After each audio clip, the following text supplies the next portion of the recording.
Okay, we're going to talk about what will happen if you or a loved one is arrested for a federal crime.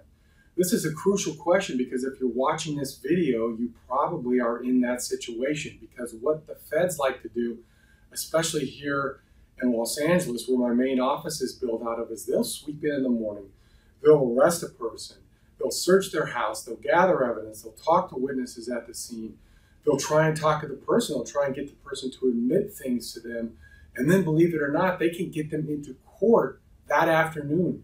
Here in Los Angeles, they'll grab somebody, they'll have them at the Roybal building at 2 p.m. for the post-indictment arraignment. And that's where they're going to put the charges against the person. There's going to be a prosecutor, assistant United States attorney, and obviously you want to have your defense attorney there, because even before that 2 o'clock deadline, somebody from pretrial services is going to try and reach out and figure out if this person could post some sort of a bond, a signature bond, a property bond. In other words, are you going to be detained in your federal case, or are you going to be in a position where you can actually get out, help your attorney, and help fight your case or resolve your case, whatever the case may be? So when we're looking at this process, this federal process, we've got the post-indictment arraignment, where they're going to present you with the charges, where they're going to have an attorney there for you. You're going to have to get an attorney appointed if your family doesn't hire one. That's why, in my opinion, it's crucial to get an attorney on the case right away, because guess what? They're going to be talking about detention and release in the case. Is your loved one, or are you going to be detained in the case, or is it going to be a circumstance where we can get you out, where we can get a family member to sign a signature bond? So a lot of times I'm coordinating that. Once I get retained on the case, I will call pretrial services. I will talk to the family members so that we can get that bond posted for you so you can try and get out. And I'm there ready to argue. I know everything about you. I know about your job. I know about your prior criminal record. I know as much as we can know about the case. I'll talk to the agents. I'll talk to the prosecutors. So when that detention hearing comes up, we're ready to go. At that detention hearing, they're also usually going to assign your court.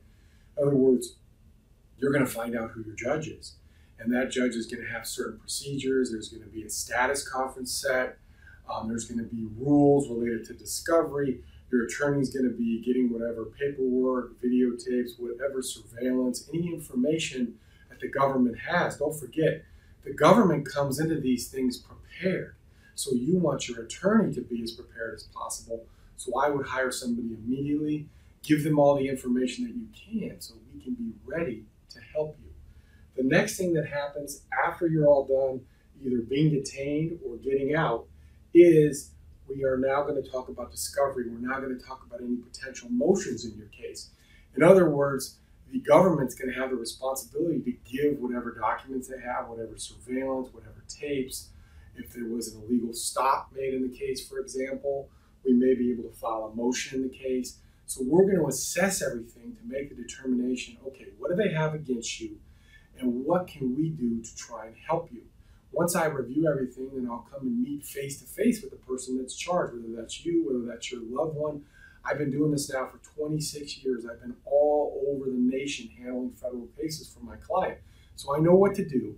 I know the moves to make for you, but obviously we're going to have to get up to speed on your case, review everything, and then come and talk to you about it. A lot of times what I'll also do is I'll talk to the government about it. Let's see what they have to say. Let's listen. Let's take notes, and then I can come and talk to you specifically about what they're claiming they have. You can give me your end of it, and then we can really have a serious conversation about whether we are going to file any motions, about whether there's any discovery that might be missing in the case.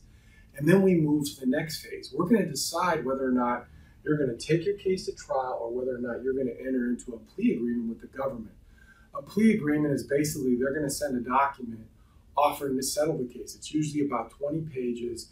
It will have all the terms of what their proposed agreement is. Now, obviously, we want to be in on the ground floor of that agreement. In other words, I want to be able to talk to them about it, give them your side of it, and make sure they have a clear picture of what happened mitigation-wise related to you if we decide to resolve the case by way of a plea bargain. If, on the other hand, we decide to take the case to trial, then we're going to get our strategy together. We're going to figure out what witnesses we need in the case. You may have to testify in the case, what evidence we can bring to bear against the government. So that's going to be a real crucial part of the process, which is whether you're going to enter a plea bargain or whether or not you're going to go to trial. Eventually, if you end up going into a plea bargain with the government, there's going to be sentencing. And when I talk about sentencing here, it's important to know what the judge's rules are. It's also important to know what potential downward departures you might have and what aggravating factors the government might bring up against you. And then we're going to sit down, we're going to go over all that, and we will put together our sentencing plan. Because what ends up happening at a sentencing is that the judge is going to look at what the government presents, what the probation department presents of them. They're supposed to be a neutral authority. That's why it's crucial that when we meet with the probation department to give them our side of the story, we're ready. And then they're going to consider what I have to say as your lawyer. I'm going to put together a sentencing mitigation package, a memorandum for the judge. I may object to some things that the probation department tries to level against you. And the judge will have those three things. The judge will have the government's response, probation's response, our response. You'll get an opportunity to say something if you choose, and of course we'll talk about that. And then finally, in the federal system, the judge ultimately decides what the sentence is going to be after the judge looks at all the positions from the different parties. Also the federal sentencing guidelines, which is another thing we're going to have to sit down and talk about, see where you fall, see what we might be able to argue to push the sentence down, see what your criminal history is. There's a whole host of considerations when you talk about what will happen if you're charged with a federal crime.